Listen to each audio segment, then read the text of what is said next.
Good morning বন্ধুরা, welcome to our channel Rituparnendu series. আবার একটা নতুন ব্লগ নিয়ে চলে এলাম।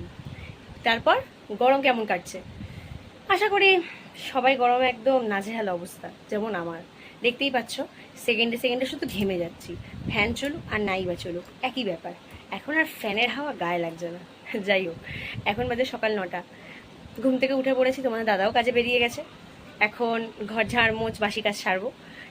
হাফ কাজ হয়ে গেছে। ব্লগটা ফার্স্ট থেকে স্টার্ট দিতে পারিনি, কেননা আজকে একটু ব্যস্ততা ছিল। আজকে আমার ননদের মেয়েকে আমরা মামা ভাত দেবো, ওই জন্য কি সকাল থেকে উঠে কাজ আর শেষ হচ্ছে না। আর কালকে রাতেও একটু খাওয়া দাওয়া একটু আনন্দ বাড়িতে হয়েছিল, সেই জন্য এক গাদা কাজ আরও বেড়ে গেছিলো। সেক্ষেত্রে শেষ হয়ে হয়ে এখন ঘর মোছা ঘর ঝাড়া এগুলো বাকি আছে।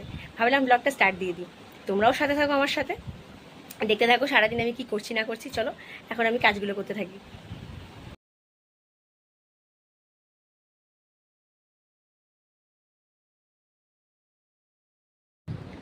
সব কাজ কমপ্লিট হয়ে গেছে, বাসি কাজ যা যা ছিল। এখন যাব স্নান টান করতে, ফ্রেশ হতে। চলো দেখাই, ততক্ষণে আমার শাশুড়ি রান্না বসিয়ে ফেলেছে। কি করছো উনি? এখন ডাল ভাজা হচ্ছে। এখন মাছের মাথা দিয়ে আজ ডাল হবে। কচুর শাক সেদ্ধ হয়ে গেছে। এখন রান্নার প্রিপারেশন মোটামুটি ফুল হয়নি। চিংড়ি মাছ দিয়ে কচুর শাক হবে, মাছের মাথা দিয়ে ডাল হবে, আরও অনেক রকম আইটেম শুরু হবে, একটা একটা করে দেখাবো।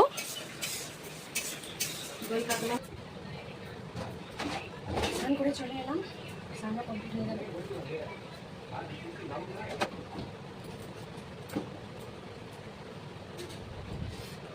স্নান কমপ্লিট, সব কাজ কমপ্লিট হয়ে গেছে। এখন হবে রান্নার। ডাল ফুটছে, পায়েসও বসে গেছে, মাছ বড় বড় চিংড়ি, চলছে রান্নাবান্না। পুরো রেডি হয়েছি, শাড়ি টাড়ি করে, দেখতেই পাচ্ছ ধানের অবস্থা। এখন রান্না চলছে, রান্নাটা দেখ। মাছের কারির তেল একদম বেরিয়ে এসছে, জল জল দেবো। A few minutes later.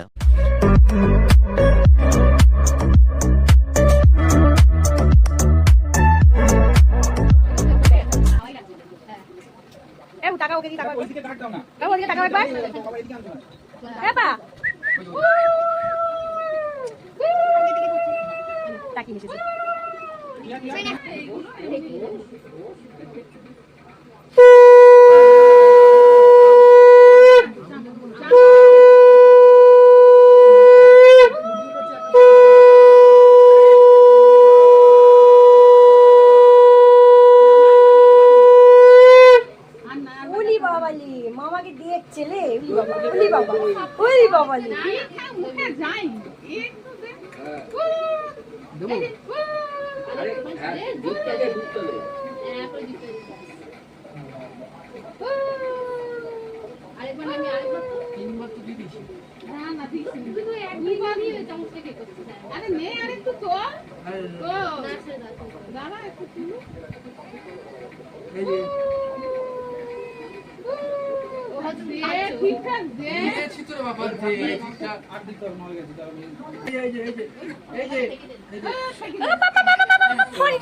ফোনটা দেখে নিলে এই তো ফোন।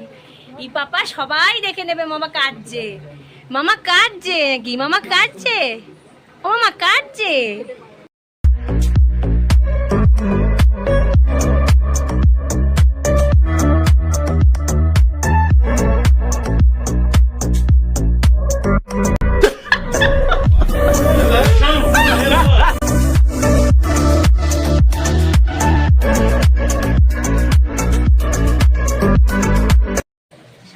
প্রচুর পরিশ্রমের পর এখন স্নান টান করে সন্ধ্যেবেলা পুরো ফ্রেশ হলাম, সন্ধ্যে দিলাম, দিয়ে এখন চাটা বসাবো, সবাই মিলে চা খাবো, এবার টোটালটা রেস্ট নেব। চলো গাইজ, টাটা, সবাই খুব ভালো থেকো। আবার নেক্সট একটা ব্লগ নিয়ে চলে আসবো, ততক্ষণ সাথে থেকো, পাশে থেকো, আর লাইক অ্যান্ড সাবস্ক্রাইব করতে একদম ভুলবে না।